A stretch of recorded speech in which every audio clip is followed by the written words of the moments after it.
আলহামদুলিল্লাহি ওয়া কাফা ওয়া সালামুন আলা ইবাদিহিল্লাযীনা ইসতাফা আম্মা বা'দ ফাআউযু বিল্লাহি মিনাশ শাইতানির রাজীম বিসমিল্লাহির রাহমানির রাহিম ওয়া মা খালাকতুল জিন্না ওয়াল ইনসা ইল্লা লিয়া'বুদুন সাদাকাল্লাহুল আযীম ওয়া ক্বালা তাআলা كل نفس ذائقة الموت صدق الله العظيم وقال النبي صلى الله عليه وسلم إذا مات الإنسان انقطع عنه عمله إلا من ثلاثة أو صدقة جارية أو ينتفع به علما أو ولد صالح يدعو له متفق عليه أو كما قال عليه الصلاة والسلام সমস্ত প্রশংসা সেই ষষ্ঠের দরবারে যে আল্লাহ পাক রব্বুল আলামিন আমাদেরকে ভালোবেসে মহব্বত করে নবীর ঘরে বসার তৌফিক দান করেছেন, সেই আল্লাহ রব্বুল আলামিনের দরবারে আমরা শুকরিয়া শরীফ করি আলহামদুলিল্লাহ। তারপরে জানাই মা আমিনার মুক্কার দুলাল, যিনি পৃথিবীতে না এলে কিছুই তৈরি হতো না, সেই নবীর শানে অসংখ্য দরুদ ও সালাম বর্ষিত হোক। আমরা সকলে বলি সাল্লাল্লাহু আলাইহি ওয়াসাল্লাম। আজকের আমরা ছোট্ট একটা দোয়ার মজলিস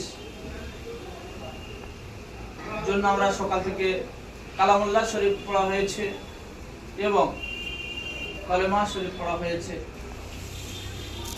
আমাদের একজন প্রাণপ্রিয় দোস্ত ও আমাদের খেয়াল রাখনেওয়ালা একজন সাথী ভাই কুতুবউদ্দিন ভাই, সেই ভাই তানার আব্বাজান ইন্তেকাল করেছে 31শে জানুয়ারিতে। আজ তাই 31শে জানুয়ারি পিতার কথা স্মরণ করে মাদ্রাসার তলাবায়ে আজিজদের একটু মেহমানদারির ব্যবস্থা করেছেন এবং আব্বাজানের কথা স্মরণ করেছে যে আব্বাজান আমরা যখন ছোট ছিলাম, বড় হয়েছি, ছোট অবস্থায় যখন ছিলাম আমাদের আব্বাজান আমাদেরকে এরকম ভাবে স্নেহ করত, মায়া মমতা ভালোবাসা দিয়ে আমাদেরকে বড় করেছে। তানার মুখের খানা আমাদেরকে খাইয়েছে, তানার উপার্জনের পয়সা আমাদেরকে দিয়ে বড় করেছে। সেই আব্বাজানের কথা স্মরণ করে তিনি বিদেশে থাকেন।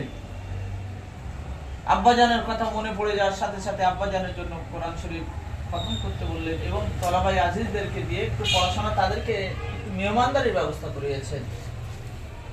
আমরা সকলে সেই কুতুবউদ্দিন ভাইয়ের আব্বাজানের আত্মার শান্তির জন্য, তার রুহের মাগফিরাতের জন্য সকলে দোয়া কামনা করব ইনশাআল্লাহ।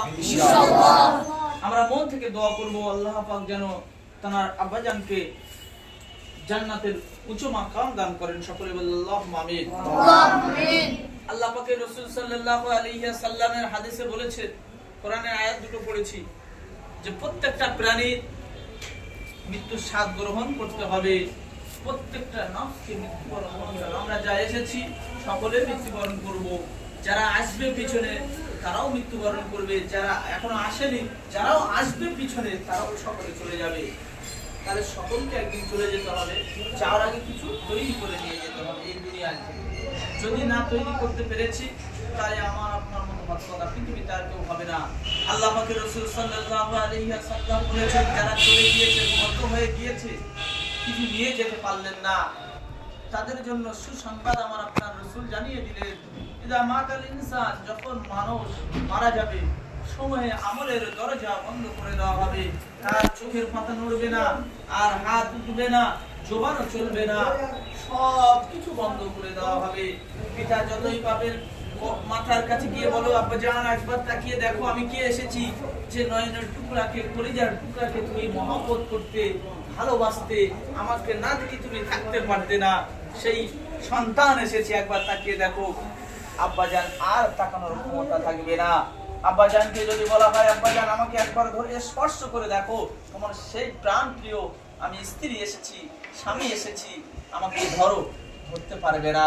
আল্লাহ পাক সেগুলো তুলে নিয়েছেন। তো এই অবস্থায়, এই কঠিন সময়েতে বলছে, তার সময় আমলের দরজা যখন বন্ধ হয়ে যাবে, তিনটি দরজা তার জন্য জারি থাকবে। নাম্বার 1 কি থাকবে? সাদাকাতুন জারিয়াতুন, সে যদি কোনো সাদকায়ে জারিয়া করে যায়, সাদকায়ে জারিয়া অর্থাৎ কিছু স্কুল বানিয়ে দিল, মাদ্রাসা বানিয়ে দিল, জনকল্যাণমুখী কোনো